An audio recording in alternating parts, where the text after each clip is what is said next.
Assalamualaikum warahmatullahi wabarakatuh. Alhamdulillahi rabbil alamin. Wassalatu wassalamu ala sayyidina Muhammadin wa ala alihi wa sahbihi ajma'in. Subhanaka la ilma lana illa ma 'allamtana innaka antal alimul hakim. Shadaqallahul azim. Allahumma rzuqna fahman nabiyyin wa hifdzal mursalin wa ilhama malaikatil muqarrabin. Walhamdulillahi rabbil alamin. Bapak dan Ibu yang saya hormati, bersyukur dengan ucapan alhamdulillah Allah berikan kita kekuatan sekaligus kesempatan. Mudah-mudahan kita manfaatkan segala kesempatan ini dengan kebaikan. Insyaallah suatu saat nantinya kita meninggalkan dunia ini, Allah masukkan kita ke dalam surganya. Amin ya rabbal alamin. Salawat dan salam kepada junjungan alam Nabi Muhammad Rasulullah sallallahu alaihi wasallam. Allahumma salli ala Sayyidina Muhammad wa ala ali Sayyidina Muhammad. Mudah-mudahan kita layak menjadi umat yang mendapat syafaat. Amin ya rabbal alamin. Bapak Ibu yang saya hormati, mencari ilmu pengetahuan itu butuh proses. Kita sudah membahas bagaimana nikmatnya orang berilmu, bagaimana sengsaranya orang yang bodoh. Nikmat orang yang berilmu, ketika kita lemah, Allah angkat derajat kita. Ketika kita miskin, Allah kayakan kita dengan materi yang kita punya. Ketika kita terpuruk, Allah berikan jalan keluar dengan ilmu yang kita miliki. Orang yang bodoh, ada pula orang yang bodoh, orang yang dungu. Sudah kita bahas juga, siapa-siapa orang yang dungu. Orang yang dungu merasa pintar, tak pernah ingin belajar. Suka berkomentar tanpa menghargai komentar orang lain. Yang keempat, ada orang dungu ini mudah tersinggung ketika dia diperbaiki. Itu orang dungu itu, Pak. Jadi kalau ada di masjid ini tersinggung dia dinasihati orang, berarti bukan orang yang cerdas itu, orang dungu itu. Kalau bahasa kita tukang merajuk. Jadi tukang merajuk itu orang dungu. Diprotes sedikit merajuk. Dia pula disangkal sedikit marah. Itu orang dungu, Pak. Ciri-ciri orang dungu itu orang yang marah, kan? Cuman jangan pernah hina atau sepelekan orang yang diam. Singa karena diamlah dia ditakuti. Singa. Tapi jangan pernah merasa bangga kalau tiap hari menggonggong. Anjing, ini anjing karena gonggongannya lah orang senang. Anak-anak, Pak, kalau enggak gonggong anjing enggak suka orang tuh. Dilempar, kong terus dilempar lagi, kong. Tapi jangan sepele sama orang yang diam. Maka kalau anjing menggonggong, singa diam, jangan sepelekan singa. Biar nerekam langsung mati nyawa taruhannya. Kalau gonggong pula, kan? Enggak ada takut kita itu. Kenapa? Itu mulutnya aja itu. Enggak ada apa-apanya itu. Gini-gini aja itu. Ditawar sekali enggak main katanya. Oh, itulah dia. Ada orang begitu, Pak, kan? Maka jangan heran ada orang hari ini tanpa ada proses dia ingin membuat hasil yang baik. Tak bisa. Coba kita survei, Pak. Bagaimana kisah-kisah ulama proses dia mencari ilmu. Luar biasa. Pertama kita lihat Umar bin Abdul Aziz. Kata beliau, "Innama qassara bina an ilmi ma jahilna, taqsiruna fil amali bima alimna." Kata beliau, sesungguhnya sulitnya kita dalam memahami ilmu yang belum kita ketahui sesuai dengan kelalaian kita terhadap ilmu yang sudah kita ketahui. Makanya ada ulama mengatakan, yang kau ketahui bisa kau amalkan, maka ilmu yang lain akan datang. Akan datang itu. Tapi yang udah kita ketahui tak kita amalkan, maka ini bisa hilang dengan spontan. Makanya kalau bahasa kita hafal hari ini, bisa 2 hari, kalau tak kita ulang-ulang, hilang. Itulah bedanya, Pak, orang berilmu mencari ilmu ketika muda dan ketika tua. Orang berilmu mencari ilmu ketika muda, lupa ingat. Apa tadi? Aduh, apa tadi kata Ustaz Abdul tadi? Aduh, dibukanya rekaman. Apalagi dibukanya rekaman videoku kan, Amir official kan, tengok-tengoknya ceramah itu. Oh ini rupanya, itulah dia lupa ingat. Tapi kalau sudah tua prosesnya belajar, memang bisa, tidak dilarang. Tapi apa risikonya? Lupa, nggak ingat-ingat.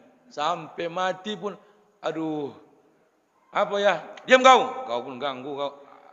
Alah, ya Allah Rabbi. Apa ya ingat? Aduh, maka kita yang tua-tua ini bukan lagi kebutuhan untuk menjadi orang berilmu, tidak. Kebutuhan kita wajib menuntut ilmu. Tapi yang muda-muda inilah, kalian yang muda-muda ini kan prosesnya panjang. Orang sekarang mau proses apa, Pak? Apa? Instan, ya kan? Orang yang prosesnya instan, maka hasilnya juga instan, cepat berlalu, pudar, habis. Ya kan? Makanya izin. Yang kedua, yang bernama Sa'id bin Ibnu Zubair. Apa kata beliau? La yazalur ruzulu aliman ma ta'allama fa idza taraka ta'alluma wa dhanna qad istaghna waqtafa bima 'indahu minal ilmi fa huwa ajhalu ma yakun. Seseorang tetaplah disebut berilmu selama ia belajar. Jadi tidak ada sejarahnya orang dikatakan berilmu kalau dia berhenti belajar. Bapak Ibu, saya dan kita semua dianggap jamaah kalau ustaz itu paten ceramah tapi tak pernah belajar. Ada orang ngomong itu aja pun yang disampaikannya, di situ kena. Itu kena. Memang kalau ceramah ini Pak itu enaknya beda daerah, beda tempat, itu aja pun bahan awak aman itu. Cuman yang penting awak, yang penting ini, awak sampaikan bahan awak, duluan disampaikan orang bahan awak sama orang lain. Terakhir kalau enggak belajar, hati kutu. Aku dah pernah kurasakan. Enggak berkutik jamaah ni kupikirkan. Makanya harus terus belajar. Makanya tidak pernah disebut orang berilmu kalau dia berhenti belajar. Apalagi, adapun ketika dia tidak belajar lagi, mengatakan dia sudah tidak butuh dan merasa cukup, maka itulah yang dikatakan perasaan jauh, merasa orang pintar, tapi orang menganggap situlah letak kebodohan. Mohon maaf Pak, makanya tanggung jawab kita Ustadz yang pengajian rutin itu. Ya, kalau enggak pengajian rutin takbir akbar, enggak ada tanggung jawab kita. Enak ceramah itu aja pun bahan awak 3 tahun, aman itu, aman, betul, aman, diputar-putar, orang lain tempat. Di Aceh sampaikan lagi, di Rantau itu juga, main diputar-putar, udah aman 3 tahun. Kalau enggak dikopi orang, kok enggak dikopi orang kan? Tapi kalau belajar, pengajian, disampaikan rutin, kayak kita mau maaf, sebulan 2 kali. Kalau enggak terus belajar, apalagi dibuka lagi buku, mulai lagi proses, tak mungkin bisa saya menyampaikan sampai pengajian kita 1 bulan 2 kali. Itulah tanggung jawab. Tapi banyak orang yang enggak bisa menerima itu. Kenapa? Takut dia tanggung jawabnya besar, maka mohon maaf, tanpa ada proses belajar, dia tinggalkan tanpa ada untuk butuh mencari guru. Makanya mohon maaf Bapak Ibu, saya tak malu saya menyampaikan, walaupun saya ustaz, saya tetap belajar Bapak Ibu. Guru saya memang dia tak terkenal. Tak dikenal orang dia di publik. Tidak. Dia tak punya nama. Tapi saya berdoa mudah-mudahan Bapak Ibu, doakan guru saya ini sehat walafiat. Namanya Ustaz Henry Siregar LCMA, MHI. Memang dia tak dikenal, tak punya nama dia di Sumatera Utara ini. Ceramah pun dia mohon maaf, mungkin tak banyak jadwal. Tapi belajarnya luar biasa Bapak Ibu, orang-orang tua kami. Dia tak pernah merasa cukup walaupun dia berilmu. Kita yang sok-sok paten ini kadang-kadang, udah lain cukup ini. Ini aja pun diolah, aman itu. Aman. Makanya kata guru saya ini, ciri-ciri orang yang menyampaikan satu ilmu yang ada proses belajar, satu Pak, kehati-hatian dia menyampaikan satu ilmu itu lebih waspada ketimbang orang yang betul-betul tak pernah belajar menyampaikan yang dia dengar tanpa menyerupai kebenarannya. YouTube ni tak semua betul. Tengok kejadian Bapak Ibu kan, seorang tokoh agama dibilangnya Khadijah jatuh cinta kepada Nabi Muhammad gara-gara berondong. Kan? Coba orang ketawa jadi lelucon, tapi nyatanya bukan karena itu Khadijah jatuh cinta kepada Nabi Muhammad. Makanya kita belajar. Jadi mudah-mudahan orang tua kami, Bapak Ibu, doakan kami yang kadang-kadang belajar ini butuh dengan proses. Itu yang kedua. Yang ketiga, Imam Malik. Ini Imam Malik. Apa kata Imam Malik? In kana ar-rajulu liyakhtalifu lir-rajuli 30 sanatan yata'allamu minhu. Allahu akbar. Apa kata beliau? Terkadang seseorang harus terpisah dengan orang lain selama 30 tahun untuk mencari ilmu. Awak buat pengajian setahun udah bubar, nggak ada jamaahnya. Itulah yang sok pintar itu. Mohon maaf. Itulah bedanya orang yang ceramah atau muballigh atau ustaz atau dai di kalangan orang pendengar. Kalaupun akademisnya tinggi, doktor, kan profesor, orang lebih yakin daripada orang yang tidak punya sekolah, tapi ilmu agamanya dia mengabdi kepada gurunya puluhan tahun, lebih dipercaya yang akademisnya tinggi. Ya, bukan berarti orang yang tak tamat pesantren, tak tamat sekolah, tak sarjana, tak boleh menyampaikan agama. Tapi hati-hati. Banyak Pak, di Jawa Pak, memang dia bukan tamat S1, enggak S1, tapi dia berguru puluhan tahun dengan gurunya. Coba kita tengok Gus Baha. Kan? Gus Baha itu tak S1 Pak, enggak S1 dia, tapi profesor, doktor, S2 mengakui keilmuannya. Dia tak tamat apa? Dia tak tamat S1. Iya, tapi jangan kau banggakan kau tak tamat S1, bisa ceramah, kau samakan dengan Gus Baha. Gus Baha tak tamat S1, tapi puluhan tahun mengabdi sama gurunya. Kita sekarang terbalik. Kan Pak? Enggak ada S1 itu, enggak ada tamat pesantren itu. Dikucilkannya pula orang yang tamat sekolah agama. Memang betul, tak semua pula tamat pesantren jadi ustaz. Enggak, ada juga yang jadi bandit. Ada yang jadi bandit. Banyak yang jadi bandit, Pak. Ya kan? Saya suka dengan beliau. Kenapa? Gayanya khas. Ya kan? Mengabdi sama ayahnya. Ya kan? Mengabdi Syekh Muhaimin Zubair. Itulah hadamnya. Hadam Muhaimin Zubair. Itulah Gus Baha. Memang tak S1 dia. Tak pernah ke Mesir dia. Tak pernah ke Mekah dia belajar. Tapi ilmunya luar biasa. Kenapa? Mengabdi sama gurunya puluhan tahun. Maka saya bilang guru saya, Abdil, ya Ustaz, kalau kau besok jadi penceramah, jangan kau samakan kayak lomba ceramah. Apa bedanya? Hati-hati. Kalau lomba ceramah, anggaplah yang di depanmu tugu tak bergerak, biar kau fokus menyampaikan materi. Tapi ketika kau jadi penceramah, anggaplah di depanmu guru, biar hati-hati kau menyampaikan materi. Sekarang terbalik. Semua dianggapnya tugu, makanya diberapi-api ceramah. Itulah dia. Pam. Entah. Belum tentu di sini semua tak tamat sekolah.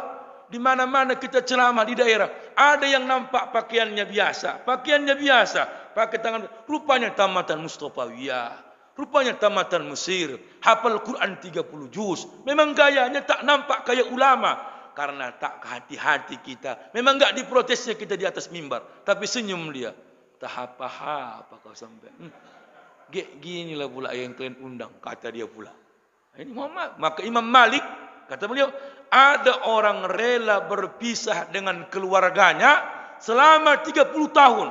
Karena tujuan untuk mencari ilmu. Ya kan? Kita jarang bertahan pengajian 30 tahun. Jarang. Kalau enggak banyak pematian jamaahnya, ustaznya yang luar mati. Itulah dia. Tapi harus kita jaga ini Pak. Ini proses. Udah berapa? Udah setahun kita ini Pak. Belum ada setahun ya. Tapi jalan setahun ada ya. Itulah. Makin gak ada kuting orangnya lagi. Udah habis ini. Kacau lah gitu. Ya. Apalagi Imam Al-Hur Ibnu Abdurrahim. Ini pula. Apa kata beliau? Talabtu i'rabal Qur'ana 45 sanah. Saya mempelajari i'rab Al-Quran selama 45 tahun. Oh Tuhanku. 45 tahun. Ada lagi yang mengatakan Syekh Abdul Aziz As-Samarqandi menghafal surah Al-Baqarah dalam, ada yang mengatakan hampir 20 tahun. Jadi memang kita ini jangan pengen cepatnya, tapi macam mana lama bertahannya di otak kita. Kalau menghafal cepat Pak. Cepat. Begitu habis dihafal, Bismillahirrahmanirrahim. Hafal Yasin ini. Yasin wal Qur'anil Hakim. Innaka laminal mursalin ala siratim mustaqim. Yasin.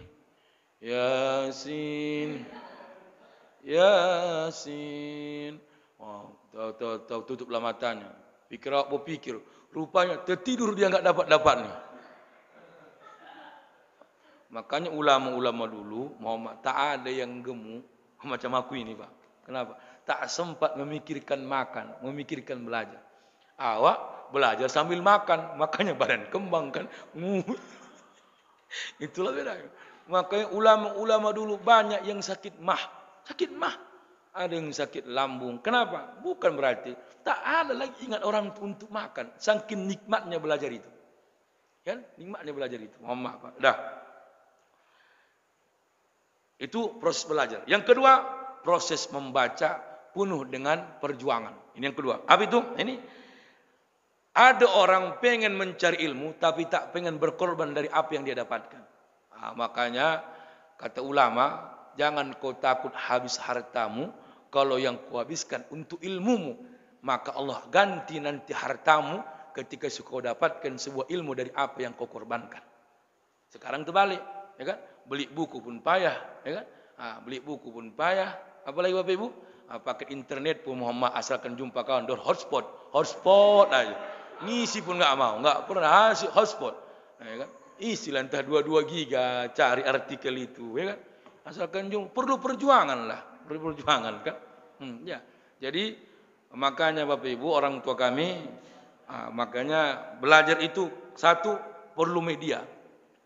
Pertama tadi guru, wajib ini. Wajib punya guru.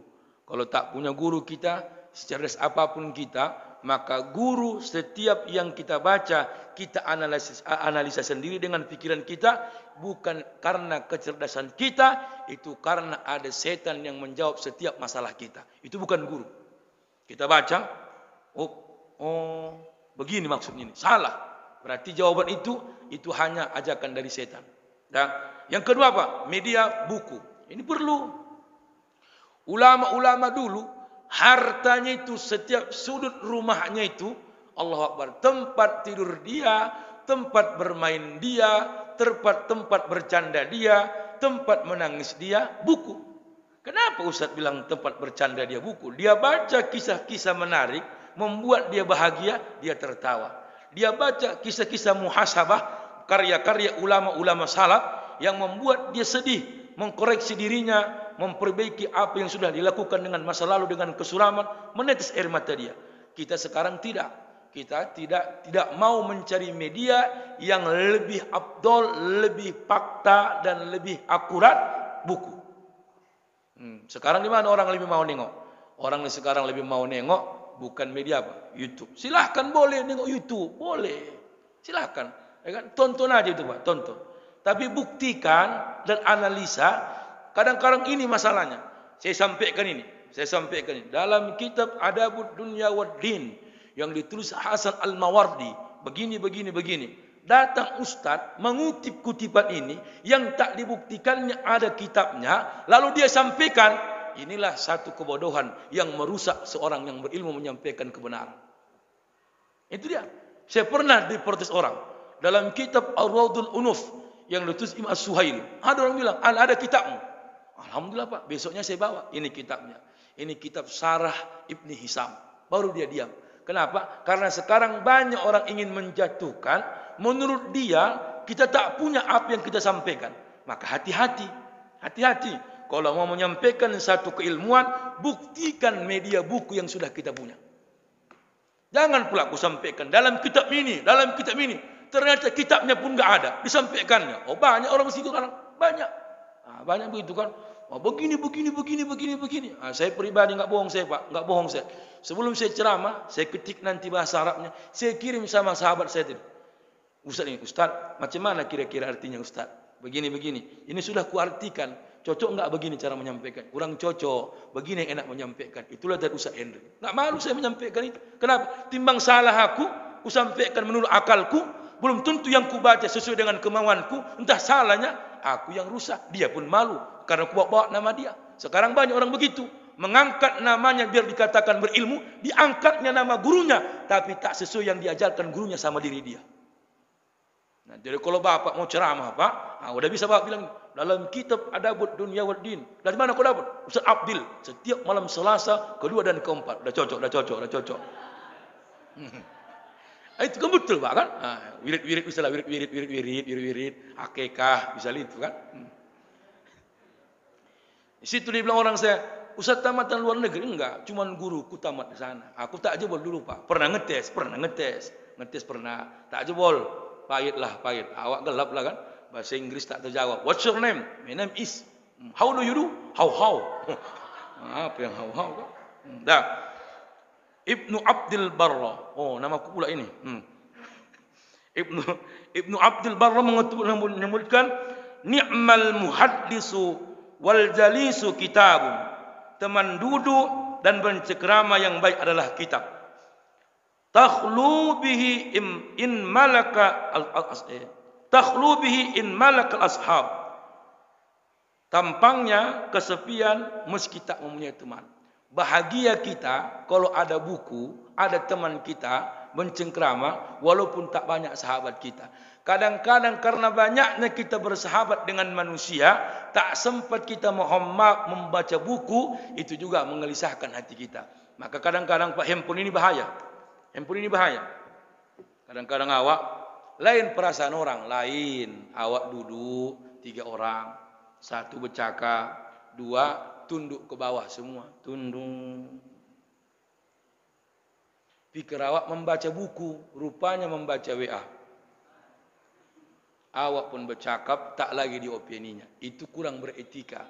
Maka kata beliau Ibnu Abdul Barra, aku walaupun tak ada temanku, tapi teman bercengkeramaku itu lebih nikmat adalah bukuku. Allah, betul Pak, memang betul. Kalau berkawan awak duduk-duduk, alah. Betul. Kau enggak nanya jadwal, berapa proyek, berapa cair, berapa tempat. Itu aja. Kalau kumpul ngopi, di mana tadi ngisi? Di sana. Berapa? Celi, cepet limpul. Mak, kecil kali ya. Celi, cepet limpul. Iya, kok sesama ustaz kumpul, kalau enggak membahas jadwal, membahas apa lagi? Berapa dikasih orang, berapa tempat. Enggak usah bohong, kan?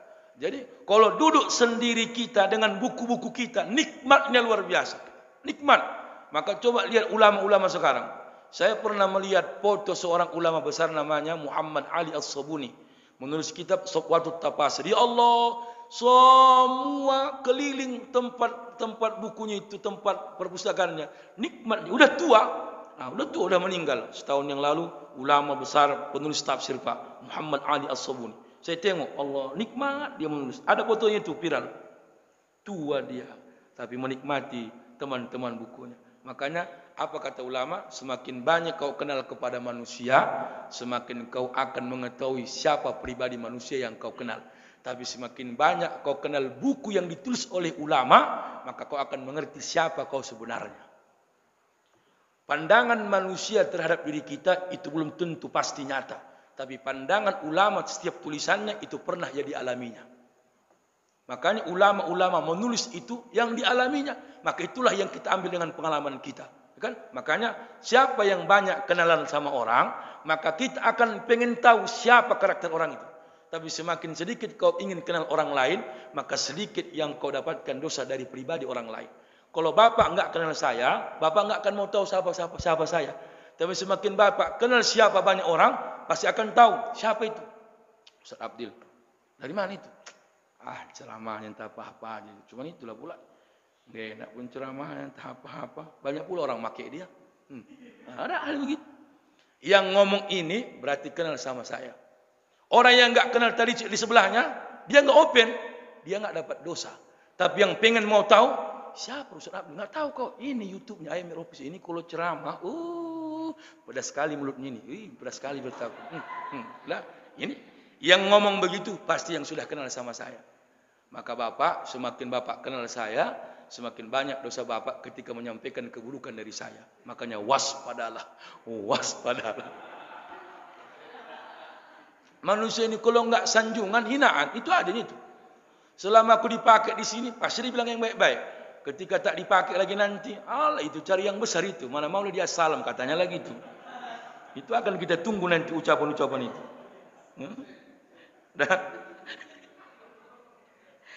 Kenapa ini? Apa kelebihan berteman dengan buku, berteman dengan manusia? Allah. Tengok. Ibnu Abdul Barra mengatakan, la mufsiyan sirran wa la mutakabbira wa tughadu minhu hikmatan wa sawabun. Berteman dengan buku tidak akan pernah menebar aibmu. Berteman dengan buku tidak membuatmu sombong dalam dirimu. Tapi apa yang kau peroleh? Yang kau peroleh berteman dengan buku, yang kau peroleh 1000 nikmat atau bermacam nikmat yang kau dapatkan. Itulah dia. Maaf Pak kan? Kata beliau, berteman dengan buku itu tidak membuatmu sombong. Apa yang disombongkan? Awak membaca. Semakin awak baca, mohon maaf Pak, semakin kita banyak membaca, semakin itulah tahu kita rasanya kita bukan siapa-siapa. Aduh, luar biasa. Kan? Apa yang boleh disombongkan? Apalagi orang yang suka berteman dengan buku, tak mungkin dia menceritakan aibmu. Adapun salah kita dengan apa yang disampaikan ulama dalam tulisannya, kita sendiri yang tahu aib kita. Makanya ada ulama mengatakan, "Lau kana lil khotoya rihun la aftaduhan nas wa lam yatajalasu." Seandainya setiap manusia berbuat dosa, tercium bau dalam dirinya, tercium ini, la aftaduhan nas wa lam yatajalasu. Akan terbongkar rahasianya, orang tak akan mau duduk di samping dia. Sekarang memang lagi naik daun dia, banyak kawan-kawan dia, di mana orang menyambutnya dengan bangga. Kenapa? Belum tahu orang siapa dia. Besok sudah tercium sikit bau bangkai dalam dirinya, orang pun akan menjauh darinya. Itu kalau manusia. Kalau buku, dia takkan pernah menebar aibmu. Buku takkan pernah membuatmu sombong dalam dirimu. Buku semakin banyak hikmah yang kau dapatkan setiap apa yang kau baca. Pasti itu. Ya kan? Ajan. Oh, ya. Aku cocok kali kalau ajan kan.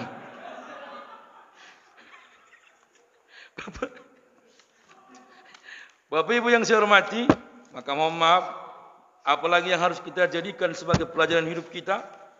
Makanya salah satu yang kita lakukan, udah belajar kita dari ilmu, medianya buku, belajar ilmu, mendatangkan guru, belajar ilmu, mengeluarkan dana, apalagi belajar ilmu, melapangkan waktu. Itu harus ada proses.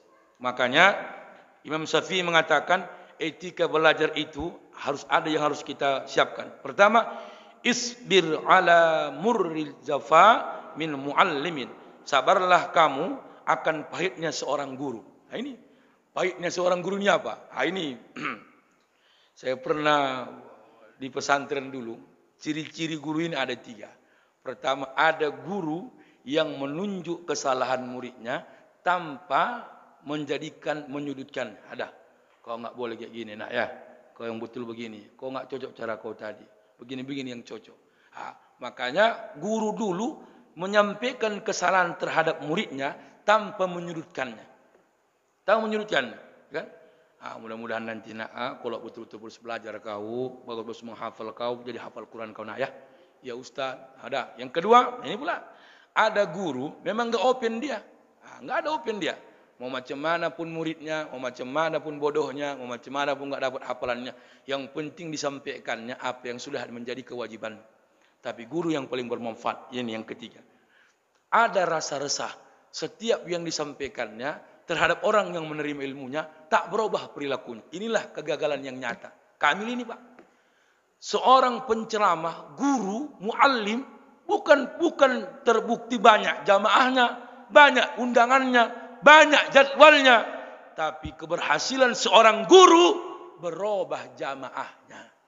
Kalau beradu paten jadwal, bisa-bisa aku buat itu Pak, bisa-bisa kita buat itu. Belum tentu yang dibuatnya dia segitu jadwalnya, belum tentu itu, banyak bohongnya itu. Pagi di sini, siang di sini, sore di sini. Pikir jumpa wak sore, minum kopinya dia, tapi dibuatnya jadwal pengajian kan. Pernah ketahuan aku begitu Ustaz, ketahuan. Maaf Ustaz, maaf ini Ustaz. Pagi di sini, ba'da zuhur di sini, ba'da asar di sini, maghrib pengajian, ba'da isya maulid. Dah, jumpa aku di tengah jalan. Ku tengok statusnya, katanya kau di luar kota, tapi jumpa dia. Nggak mungkin ketegur. Kalau ketegur, hilanglah harga diri dia. Oh berarti jadwal ini bohong ini kupikir. Coba. Mohon maaf Pak, keberhasilan saya ceramah di majelis ini, di pengajian ini, bukan karena orang senang dengar ceramah saya, tapi berubah jamaahnya dari apa yang diinginkan. Minimal semangat dia dengar ceramah masih ada. Siapa penceramahnya? Ustaz Abdul. Ayo. Ini kadang-kadang, macam mana ceramah? Alah, Angin apa ku? Itu aja pun bahasa apa? Ada abut dunia din. Awak pun bukan ustaz awak kan. Dengar-dengar gini aja pun bosan juga awak. Apa? Enggak main lagi ustaz itu, enggak kayak dulu. Enggak main lagi ustaz itu, enggak kayak dulu. Rupanya pemain rupanya aku, Pak kan. Udah. Apalagi fa in rasubal ilmi fi nafaratihi. Mantapnya ilmu itu karena banyaknya guru. Allahu Akbar. Mantapnya ilmu itu karena banyaknya guru. Nah, wa man lam yazuk murrat ta'allim sa'ah. Barang siapa yang tak merasakan pahitnya belajar, tazarra'a zullal jahli tulal hayati, maka ia akan bodoh sepanjang hidupnya. Maksudnya apa? Kalau tak pernah dirasakannya pahitnya macam mana belajar, macam mana menghafal, macam mana sekolah, akan pahitlah rasanya, bodohnya sepanjang hidupnya. Yang susah kita yang belajar ini, Pak. Ada yang udah mulai oyong. Mulai. Makanya sebenarnya kita ini mendengar ini paling lama durasi mendengar itu tahannya dalam ingatan hanya hitungan 5 jam. Itu, Pak. Saya ulangi, belajar melalui mendengar bisa bertahan dalam ingatan hanya 5 jam. Makanya kalau betul-betul serius kita, udah aku aja ku catat ini, Pak. Ku pindahkan di kitab, baru ku rangkum, baru ku tulis ku notis. Ya kan? Itu pun kadang-kadang gagap lagi ku membacanya. Kenapa? Karena mungkin karena jelek kali tulisanku kan. Agak-agak payah aku rasa membacanya. Coba. Tapi begitu pun sulit. Allah, alhamdulillah Bapak Ibu Muhammad kali saya. Payah memang. Kadang-kadang oyong. Yang dijelaskan guru pun enggak jelas. Mengerti kau? Enggak. Cuman gini-gini dia, gini-gini. Itu menghargai itu, Pak. Jadi biar semangat aku sedikit, Pak. Gini-gini aja, Bapak. Pulang pengajian, ngerti kau? Enggak. Ku tengok kau serius sekali. Gayanya gitu. Makanya mohon maaf, banyak orang ikut majelis ta'lim tanpa ada proses pembuktian data yang dia dengarkan dengan tulisan, maka itu tidak ada kekuatan dalam ingatan. Saya masih ingat dulu guru saya, S2 dulu, almarhum Profesor Dr. Ramli Abdul Wahid.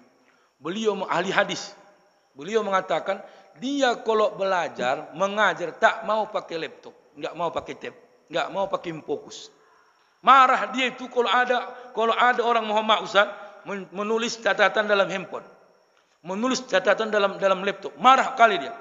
Kami tanyalah, Ustaz, kenapa Ustaz lebih suka menulis dalam papan tulis catatan ketimbang pakai infokus, pakai data dengan teknologi? Apa jawaban dia? Allah. Makna dhabit, dia ahli hadis. Makna dhabit itu kuat ingatannya. Cara pertama tulisan. Apa hikmah belajar proses dengan tulisan daripada mendengar? Hikmahnya ada 3. Pertama, menulis ketika melihat. Sudah dapat. Dan kita lihat yang ingin kita tulis. 1. Yang kedua, menulisnya sambil mengingat. Yang ketiga, ketika kita lupa, ada bekas tulisan yang harus kita ulang. Itulah hikmah menulis dengan belajar dengan menulis. Makanya saya tanya guru saya tadi, Ustaz Henry Siregar, mana lebih cocok Ustaz? Aku pakai tab atau pakai handphone menulis daripada pakai buku. Dia bilang, bagusan tulis pindahkan ke buku. Tapi nampak kailah enggak akurat. Allah ceramah pakai buku. Apa bahasa beliau? Lebih baik terlihat bodoh tapi terarah daripada terlihat pintar tapi jadi masalah. Jangan anggap ustaz yang sering bawa kitab pengajian di Assalam ini, kawan ini nengok catatan, enggak main. Jangan anggap kalau ada khutbah orang pakai notis dianggap dia bodoh. Itulah bentuk kehati-hatian dia dalam menyampaikan kajiannya. Jangan anggap orang menyampaikan satu ceramah enggak pakai apa-apa. Sekelas kita dengan Ustaz Abdul Somad bedalah cerdasnya, Pak. Macam awak ni masih ada kurang-kurangnya. Bukan ada gila-gila. Kurang-kurang itu istilahnya lupa-lupa ingat. Bukan ada gila-gila aku, Pak. Betul. Kadang-kadang awak tulis lupa. Makanya Muhammad, saya 2 itu. Saya tulis di tab, saya terjemahkan, baru saya tulis di buku. Saya pindahkan. Nggak malu saya itu. Kenapa? Karena ada 3 hikmah tadi itu. Ketika menulis, kita tatap yang kita tulis. Mulailah lengket diingatan. Kita tulis di atas kertas, mulai sambillah mengingat. Makanya ulama-ulama dulu, secanggih apapun sekarang teknologi, dia tetap menulis di atas kertasnya. Kita pengajian berapa tahun, nggak ada yang nulis. Tengok, sosok paten semua jamaah. Itulah yang tadi sok paten tadi itu. Sok-sok gini. Nggak usah bohong lah Pak. Makanya dulu mohon maaf Pak, jangan tersinggung Pak, jangan tersinggung kan. Kadang-kadang ceramah ustaz nih yang awak sampaikan betul, kena orangnya tersinggung dia, merajuk. Ini upaya itu kan. Iya. Dulu omak-omak pengajian bawa buku, bawa notes dengan ceramah ditulisnya, dengan ceramah ditulis. Kita sekarang, begini-beginilah. Ceramah, apalah kata saya semalam, pokoknya adalah itu. Enggak usah. Itu bukan hak kita itu. Kita kan cuma mendengar aja. Dia kan ustaz, wajarlah hafal dia. Dibilangnya pula lagi itu. Nah. Mohon maaf izin. Wa man fatahu ta'limi waqta sabah. Barang siapa ketinggalan belajar masa mudanya, fakabbir alaihi arba'an liwafatih. Maka takbirlah 4 kali. Anggap saja dia sudah mati. Tegas sekali Imam Syafi'i. Siapa masa mudanya udah terlambat belajar, maka tak cocok kau bertahan hidup di dunia ini. Lebih cocok ucapkan sama dia takbir 4 kali. Berarti kan sholat mahir itu. Allahu Akbar, Allahu Akbar, Allahu Akbar, Allahu Akbar. Kenapa? Dianggap dia sudah mati. Nah, makanya sekarang Bapak Ibu, anak-anak kita ini tolong Pak. Tolong. Karena anak-anak ini, sekarang gadget ini. Kadang-kadang nggak mau belajar, dipancing dulu pakai handphone. Capek kali loh. Kamera belajar nak ya. Ada di situ. Bunyi harimau, bunyi anjing, bunyi apa lagi? Bunyi burung. Kong kong kong. Ini anjing. Mana mak? Ini anjing. Gambar mama. Itu dari kamera. Kau pun kadang-kadang ada aja kau. Ini. Rupanya yang ditengoknya kameranya. Rupanya gambar mamanya nongol, dibilang mamanya anjing. Kau mulut kau ada aja kau. Nah. Wajatal fata wallahi bil ilmi wattaqa. Seorang pemuda akan berarti apabila dia berilmu dan bertakwa. Idza lam yakuna la i'tibari li zati, apabila kedua tadi tak ada dalam dirinya, maka pemuda itu termaksud orang yang tak menikmati dan tak ada hidup bermakna. Maksudnya waktu muda tak belajar, waktu muda tak bertakwa, ketika dua-dua ini sudah tak kau miliki lagi di dunia, tak ada lagi hidup yang berarti ketika kau menjalani hidup di dunia ini. Mohon maaf Pak, kita kadang-kadang ada juga memang, saya ada pengajian saya, lansia, memang payah udah belajar mengaji sama yang tua-tua, payah betul. Tapi kalau udah mengaji sama yang tua, awak yang dimarahinya. Kalau awak balas, durhaka awak. Aku udah kualami itu. Baca awak, yang mana? Ini Pak. Yang jelas. Gimana? Orang yang wajar 60 tahun, 65, gemetar laku. Ini Wak. Dibaca. Ya Wak, dibaca Wak. Ustaz duluan. Dia turunnya pula Ustaz duluan. Aku dulu. Seharusnya kan murid yang dulu. Ini aku yang disuruh-suruhnya. Bismillahirrahmanirrahim. Ulangi Wak. Bismillahirrahmanirrahim. Serius lah Wak. Bismillahirrahmanirrahim. Ditekan Wak. Bismillahirrahmanirrahim. Bismillahirrahmanirrahim. Jelas Wak. Macam mana lagi orang kayak gitulah? Allah awak pula ini bentak. Allah Akbar. Nah, itulah kadang-kadang kau udah belajar sama yang tua. Kenapa? Takut tersinggung. Namanya udah tua. Bukan itu aja pikirannya kan. Kadang-kadang lain yang dibaca, lain yang disampaikannya. Nah ini Wak. Yang mana? Ini Wak. Begitu dibacanya, beda. Dia majalah aku itu. Udah lawak aku pikirkan. Udah aku tunjukkan 3 kali. Betul. Yang payahan mengajar orang ini. Tapi selama ada semangatnya, insya Allah pasti Allah berikan petunjuk jalan. Makanya Bapak Ibu yang saya hormati, proses ini kaji kita Pak, proses mendapatkan ilmu penuh dengan jangka panjang. Proses mendapatkan ilmu itu penuh mendatangkan guru atau kita yang mendatangi guru. Makanya kurangnya adab orang sekarang itu begitu. Kita yang mendatangi guru. Saya termasuk kadang-kadang takut juga salah adab kita. Kita yang mendatangkan guru. Yang betul itu butuh ilmu, kita yang mencari guru. Makanya dalam kitab Mu'jam As-Saghir itu Imam At-Tabrani mencari guru siapa yang dia tahu setiap daerah orang seorang ulama. Kita sekarang terbalik. Ada ulama dekat kita, ada ustadz yang berilmu agama tinggi di lingkungan kita, kadang-kadang mohon maaf tak pernah kita manfaatkan keilmuannya. Itulah orang yang merugi dalam sebuah daerah. Ketika meninggal ulama itu, baru kita kecarian dari mana kita tempat bertanya. Maka mohon maaf Pak, jadilah kita proses belajar. Doakan juga saya yang menyampaikan ceramah ini. Terus belajar agar dapat menebar kebaikan, menebar keilmuan dari kesalahan-kesalahan yang mungkin belum saya dapatkan dalam diri saya. Kenapa? Karena datangnya kesalahan itu, menyadari kesalahan itu, semakin banyak mengkaji diri apa yang sudah kita sampaikan setiap hari. Mudah-mudahan begitu juga dengan kita yang mendengarkan ceramah ini. Jangan setiap hari ada pengajian di Assalam, tapi mohon maaf jamaahnya tak pernah berubah. Itulah kegagalan penceramah untuk saat ini. Bukan kesuksesan jamaah, kesuksesan ustaz itu bukan tertawa jamaah bahagia, makin banyak orang minta nomor jadwal kemana-mana. Bukan. Sekarang terjadi keresahan bagaimana jamaah itu semakin cerdas, makin macam mana jamaah itu semakin intelektual. Saya berharap itulah dijamahin. Kalau bisa ustaz, tak pernah aku dengar ceramah ustaz kayak gini hukumnya ustaz. Ustaz bilang tadi orang yang begini pahalanya begini. Kira-kira ustaz apa dalilnya? Kalau dapatlah jamaah begitu, saya yakin yang penceramahnya pun jantungan ceramah di situ. Jantungan. Kenapa? Karena jamaahnya pintar-pintar. Tapi kalau jamaahnya ada kurang-kurangnya, ada pauk-pauknya, maka yang ceramahnya pun sembaranganlah yang disampaikan. Itu bukan salah jamaahnya. Kenapa? Karena kita yang jadi penceramah tak ada tanggung jawab untuk belajar. Doakan kami semua, termasuk saya, terus belajar biar bisa menyampaikan kebaikan ini. Allahu a'lam bissawab. Kurang lebihnya mohon dimaafkan. Assalamualaikum warahmatullahi wabarakatuh.